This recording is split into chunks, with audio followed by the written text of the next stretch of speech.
преддверии Дня матери в Центре культурных инициатив «Югор» зрителям доступна фотовыставка «Сердце матери». Автор известна по серии портретов участников Великой Отечественной войны, которые до сих пор можно встретить на уличных баннерах Сыктывкара. На этот раз все внимание к образу мам особенных детей. 23 истории, в каждой боль, страх, борьба и безграничная любовь. Елена Кононова продолжит.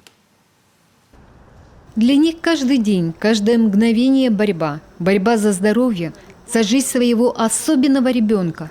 Зачастую они остаются наедине со своей бедой. Муж, не выдержав испытаний, как правило, уходит из семьи. А мама, поборов в себе боль и обиду, всю любовь отдает малышу. И испытывает счастье, когда у дочери или сына получается самому держать голову, глотать, фокусировать взгляд, переворачиваться. То, что с легкостью выполняют здоровые дети. Для ребят с инвалидностью каждое движение – маленькая победа. В экспозиции таких судеб целых 23, но на самом деле их намного больше.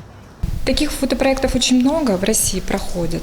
И хотелось что-то подобное воплотить и у нас, потому что так случилось, что я тоже познакомилась с очень большим количеством мам, которые ведут непростой жизненный путь, борьбу, можно сказать, за здоровье своих детей.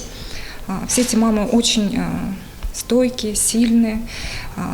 Получается, они как бы на изломе, скажем так. И все их раны так обнажены, они так видны. Общаясь со всеми этими людьми, я поняла, что другие тоже должны увидеть их. Фотохудожник Анжелика Штепа за эту идею ухватилась тут же. Один из фотографов Сыктывкара бесплатно предоставил место для фотосессии в своей студии. И работа началась. Не без труда, говорит Анжелика, ведь мамы особенных детей постоянно находятся словно на вулкане.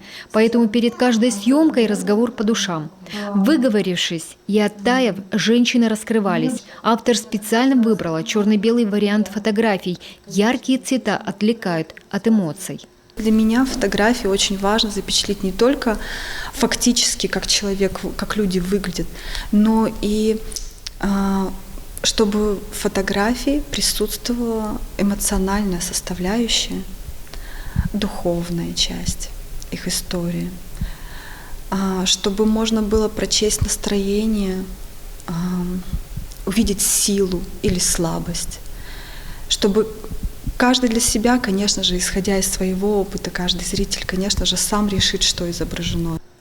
Сами съемки велись не один год. Пришлось на какое-то время проект даже остановить. На тот момент Анжелика сама ждала ребенка. Когда однажды, выслушав очередную историю, проплакала неделю, поняла, дальше продолжать психологически не готова. Вернулась к работе, когда сыну было уже 8 месяцев.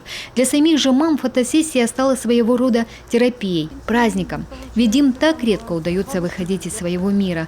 На съемки они шли, несмотря на то, что студия находилась на 5-м этаже старого здания, без лифта. Детей на колясках несли на руках.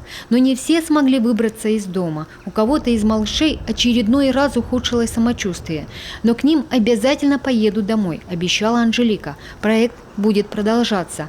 Люди должны знать, что рядом с ними кто-то каждый день совершает подвиг. Елена Кононова, Олег Костромин, телеканал «Юрган».